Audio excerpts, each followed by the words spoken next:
Hello. So, week 19. Week 19. Can you believe it? Kakadu. And we spent most of week 19 with our good friends Ben and Amber. Yep. Who we've now left. So sadly, we can't be in the same room as them, but we thought we would do it this way. We would very much love to be there in your caravan, beautiful van, with you. But instead, we're sitting outside with all the mozzies and the bugs in outside the Delica. So Kakadu, we left Ben and Amber at the beginning in Darwin, Yep. and we headed out past first we did the stop at the pub, the iconic. Oh yeah. Humpty Doo. Humpty Doo pub, which I think you guys did as well, but just a day or two after us. Yep. So that was a bit of fun. Humpty Doo. Yep. A friend had told us about Humpty Doo pub, so we had to stop in and get a stubby hole. Yeah. And have a beer. So that was good. Have a drink there. You guys had lunch there, right? Yeah, it was quite nice. Decent food, yeah. Good food. And got a sticker for the Esky and a magnet for the fridge, so did well merchandise-wise as well. Nice. Yeah, Excellent. So they did well out of us too. That's right. All that merchandise. Yeah. Tony, you should get a cut. Yeah. And then we went on to Fogg Dam. So some people had told us about Fogg Dam, a ranger and a photographer had told us about Fogg Dam. Yep. We didn't see any crocodiles there. We were hoping we might see some crocodiles. But the dam itself, you drive along the dam wall, which is really quite beautiful, isn't it? Yeah. And then there's a little walk that you can do out to the little hut sort of thing along the way that you can stop off at. And that. They asked you not to stop originally. Well, you couldn't walk along it because of the large estuarine crocodile, the saltwater croc. But you could drive along it and then stop and get out. So I don't know what the difference was, but yeah. The crocodile only attacks if you're walking along it. Clearly, not driving. Yeah. So that was a nice stop on the way to Purple Mango Brewery, which is a brewery, which has got some funky beers on it, a lot of mango-based beers and fruity beers. Yeah, and that, I tried the mango beer and the mango. Yeah. What was that, Ben? You wanted to have fruity beers when you named the Purple Mango. Yeah. Oh yeah. Yeah. It's a really small brewery too. Yeah. So, just a really local distillery, but they did this mango seltzer, which was really, really nice. If you can get that, I'd get hold of some of that.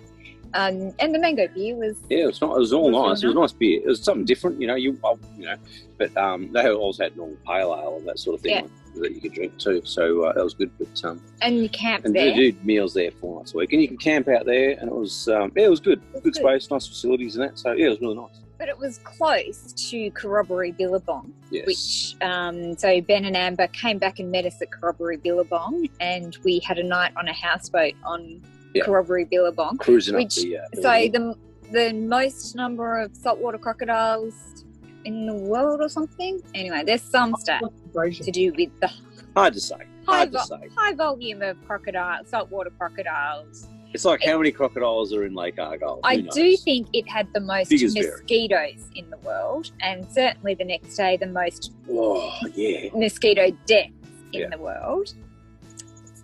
But Ben and I have added another feather to our cap because we on the aquatic vehicle piloting scheme, we'd started with a barbecue boat, and then we progressed to the houseboat, which we completely nailed it. It was fabulous.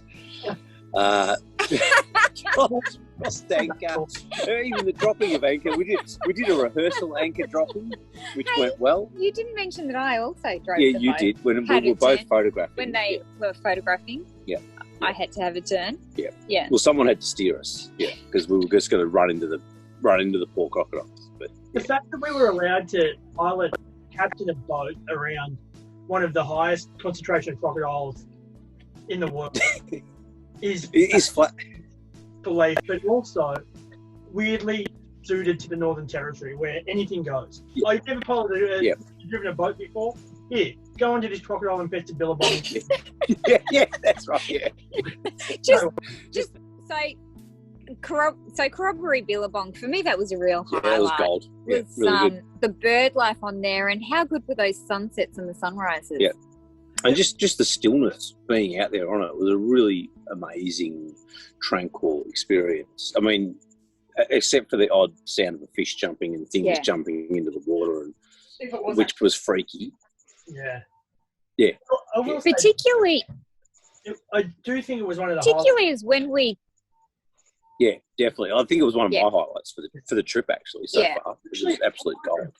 $400 for the four of us is a serious amount of money for what it's memory that's given us.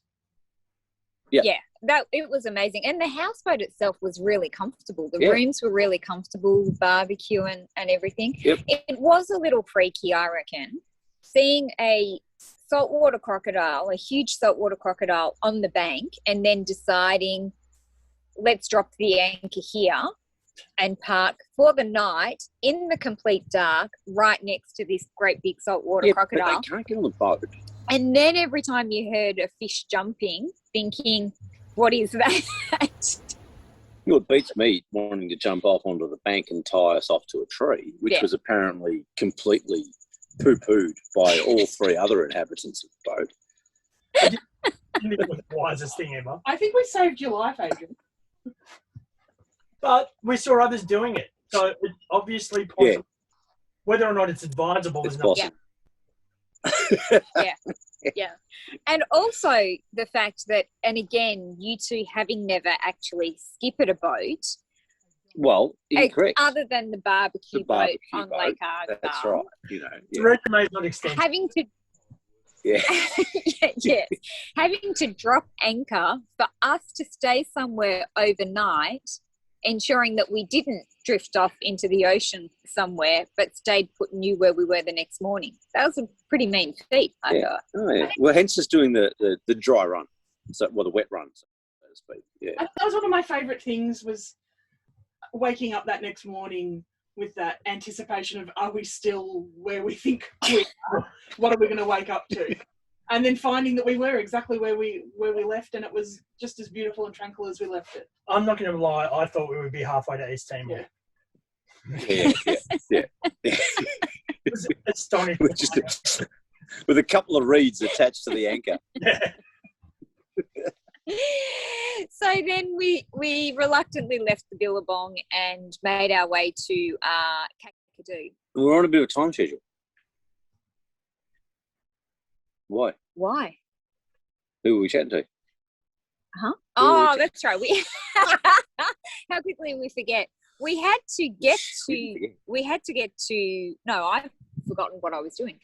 We had to get to Jabiru so that we could chat to Katrina Roundtree for her program Journeys to Come. So we had to hightail it from the beauty of the supermarket, the natural ambience. And all it was magic. Yeah, so Kakadu, this beautiful place, and then we head to the supermarket to chat to Katrina Roundtree. That's right. Anyway, but so we stayed in Jabiru in an awesome caravan park with an awesome swimming pool because it was hot. Yeah, roasting hot. Yeah. Uncomfortably hot. What was the name of the caravan park? Ambinik, was it? Ambinik. That's right.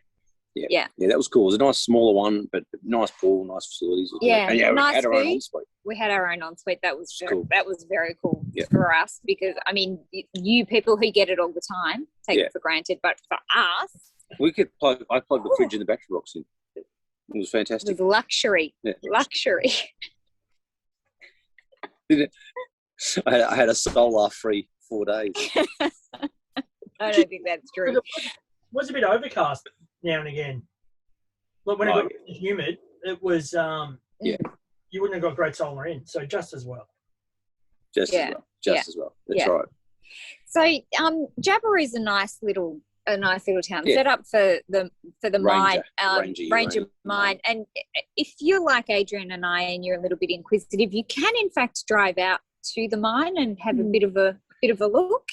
But the signs don't say you can't. Don't say you can't. There's so no we assume that you can. So yeah. And you can also go in and find out a little bit about what they're doing to revitalise the area and the town. Again, if you just walk into the shop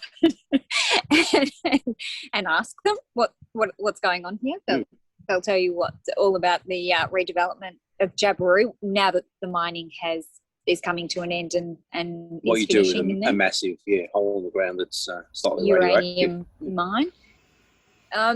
But also in Jabiru, we went to the Bowali Visitors Centre, which they had a really interesting display there, I thought, and really helpful staff there. Told you what to do, what to see, what's open, what's got water flowing in and what hasn't. So it was really good. And where you can swim, because despite all the crocodiles, there are some places you can swim, not just a swimming pool at your caravan park. And Mercure Croc Hotel, we went for dinner. We went there for dinner. And dined in the belly of a large crocodile. We didn't get it, but we ate in a croc. Yep. It looked like it was something out of Disneyland or something. Like this giant crocodile. Bizarre. And once we got our meal, they were pretty good. Yeah, they were pretty good. But it did take a while to be seated, even though it kind of looked half empty. I think that's a staffing issue there, struggling for staff. So. Yeah. And the first thing we did, though, really, other than was go up to do the cultural cruise on the from Cahills. Yeah, that was awesome. Gumbalaya, was it? Cultural cruise. Yep. That was a real, for me. That was a highlight of that trip. 100%. So Neville made that cruise. He was so good. How good was he? He was excellent. What was the name? Neville, the movie star. Neville, the movie star. That's right. Yeah, that's it. Yeah. And how about all the crocs that we saw? So Aid's been complaining that he hasn't seen any saltwater crocs so far. Yeah, up until even after Darwin, I'd seen it. Yeah. So and then bang on that tour. It was like they were everywhere. 30, yeah. And they're all getting ready. Yeah. They're all starting to make their way up toward the fish feeding grounds. Yeah. And for Cahills Crossing, which was awesome too, to watch the tide turn and the crocs all line up with their mouths open. And, that was very cool. So, but what I liked about the cultural cruise as well. So he gave us talked to us a bit about the culture, Aboriginal culture, and we got to set foot on Arnhem Land. Teaspoon, not a tablespoon. No, it wasn't a tablespoon or a main meal. Or a main meal. It was a taster. Yeah, a little sampler. Yeah, like a horse duver. Or dessert.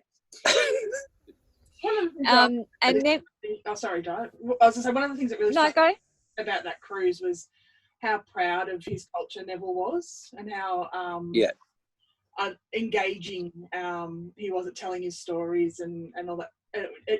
I suppose it really hammers home just what a wonderful and spiritual and all that sort of stuff place Kakadu really is. He really embodies that. Felt it. Yeah. He got quite emotional, I think, when he was talking about how he was born and the umbilical cord being cut out in the Arnhem Land sort of thing. You just hear him choking up a little bit. It was quite beautiful, really, actually, to hear the story of that and that. So it was fantastic. Yeah, and really, like you say, Amber, really nice to hear that. We don't hear a lot about the Aboriginal culture, and it's such a proud history that all of us in Australia should be so proud of and should be celebrating. Yeah. And so to hear it from him and to hear his pride in it was really beautiful. And how was it watching him throw the spear? Oh, that was pretty special. Like to see the distance that he could get with that woomera. Oh my gosh, that was good. Yeah. That was amazing, wasn't it? Yeah. And then we went on to Cahills Crossing to see all those crocodiles in action, during which Adrian stood very close to the actual crossing and to where the crocodiles were.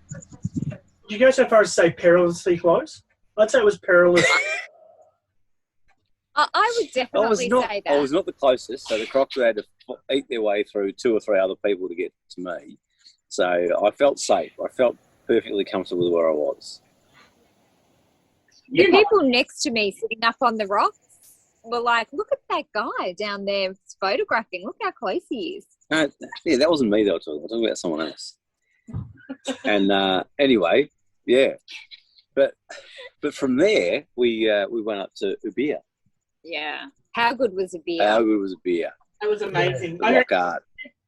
Kakadu for me, it just kept getting better. Like it just, you think that you've had the pinnacle of experiences, and then you go and do like the cultural cruise. Oh no, it can't get better than this. Then you go to Ubirr, it can't get better than this. And Ubirr was magical. It was so everything you imagined Kakadu to be. It was like, it was green and lush, but with the beautiful dappled sunlights and all the different trees. Oh, and the rock art. It was beautiful. Loved it. Yeah. The rock art was just amazing, wasn't it? It was just so unbelievable to see art that has been there for thousands and thousands of years when we can't even get a receipt printed that lasts more than a month here. And this art lasted for so many years. It was just beautiful. And to watch the sunset from up there, I think was just really, that was a really special moment, I thought, as well. It was, because it was, for me, it was quite a difficult walk up the Ubirr Rock. I think for agile people it probably isn't so bad, but for me it was quite difficult. But it was so worth that view, watching the sun go down, and that moment where you come around the corner and we got there literally 2 minutes before the sun disappeared. But just for that 2 minutes where you had the sun across the wetlands. The whole point, yeah. And you had the bushfire off in the background, blowing the smoke across it. It's like, this is the kind of stuff you would paint. Or, in our case, relentlessly. Photograph. Yes. Yeah, that was a moment. Like, if that didn't stir something primal in your loins, or wherever your loins may be, then I don't know what will. Then you're dead. Yeah. Then you're dead. Yeah. Got you right. Amber, how did you find walking up to the rock art itself? Because some of the path was really easy, but some of the walking up to some of the rock art was a bit harder, I thought, as well. There was definitely some of it that was, as you say, quite easy, like you don't even think about it. And then there was that one that was, I suppose, probably about, 5 or 6 meters off the ground. So it was, I suppose it's like a full story above kind of thing. And that was, for me, again, difficult, but so worth doing. I've got good support in Ben and you guys helped me up and down and all that sort of stuff, so I was able to do it. But it was very much worth it. Yeah, it was just, the rock art there was just unbelievable, wasn't it? It was magic. Absolutely stunning. And then we went out to the bird hide, the Mamukala. So Aid made me get up very, very early to head out to the bird hide. Yeah. And that was a cool bird. Again, awesome. That was just beautiful, wasn't it? If you're really into like birds and bird watching and twitching or whatever it's called, and photography. But I bring a coffee thermos and just sit out there and take photos and just hang out, because it's it was really nice out there. The hide was really cool, and it had these like binoculars in there, that were free, so you could just look through and see the birds up really close and the scenery up really close, and it was just absolutely stunning, and a lot of activity of the birds at that time in the morning as well. That was really beautiful, wasn't it? And then we went on to Maracai Billabong, but to have a look there. That was interesting, but there wasn't that's where you can camp out near. You can camp there. I think that would be a cool place to have hung out for a couple of days and just camped and regularly gone back to the Billabong. You would have seen things. It just happened 15, 20 minutes. We went out there. There wasn't a whole lot happening, but it's not to say that there's not going to be stuff going on. And there was a lot of bird life around. So that would have been really cool. But just near that Billabong that we went to was the other visitor centre that I think you guys might have called into as well when you left. And on the way to Yellow Waters. And I thought that visitor centre was the Warradjan Cultural Centre. I thought that was fantastic. It's so good. We walked away with 3 books, a scarf and a wine cooler. It was magic. But it was more than the shop, was with the actual cultural centre was great as well. We couldn't photograph it, but for cultural reasons, but it was so interesting. And again, to learn about Aboriginal culture. And it's as you drive into Cooinda, into Yellow Waters. So we're on our way there to do another cruise. Which again didn't disappoint. Yeah. With heaps of crocs and bird life and a beautiful sunset. It was just Yeah. magic. So the Yellow Water sunset cruise. Yeah. How was that? Oh, awesome. And with Dennis with 2 N's. Again, another Dennis with 2 N. Yeah, that's right. Man, who had so much charisma and so much character and just made the way that it was like Mick Thomas sometimes, and then I don't know, just the most happy and joyous guy the next one. But he was so engaging. I loved that. No, he was great. Of the 3 cruises, of the houseboat, the cultural cruise and Yellow Water. I think Yellow Water was my favourite, and Dennis had so much to do with it. I know, big call. But big call. Big call. Yeah. Shame Ben and I couldn't deliver on the houseboat. Yeah. It's a bit of a disappointment. Anyway, a bit of value. The commentary. We'll work on our commentary next time we skip or something. Yep. The views there that we saw were just stunning, weren't they? Yeah. The Yellow Water. Yeah. The Yellow River, Yellow Water views were just stunning, absolutely stunning, and lots of crocs. Again, heaps of crocs. It's a big one. Like we saw Van Gogh, the 5.5 metre ruler of Yellow Waters. Yeah. So with his gash and funky ear. Yeah, he was awesome. Yeah. Kinds of birds, including a couple of rare ones that I don't appreciate because I don't know they're rare. But we saw dead water buffalo that was dinner for the crocs. Some wild feral pigs, pigs, and a couple of other wild things. cows, Wallaby. yeah, Wallabies, yeah. It was just abundant. Agile wallabies. Yeah. And the sunset again was just spectacular. Yeah. Absolutely stunning. Yeah. But and Maguk was our last. Well, that was our last stop. On the last day, as we drove down toward Catherine, we stopped off. First off at the Nourlangie Rock Art. And had a look through that, and that was Burrungkuy Nourlangie. Yeah, that was amazing to see too, the rock art there, and just a different landscape, but still beautiful. And it had those.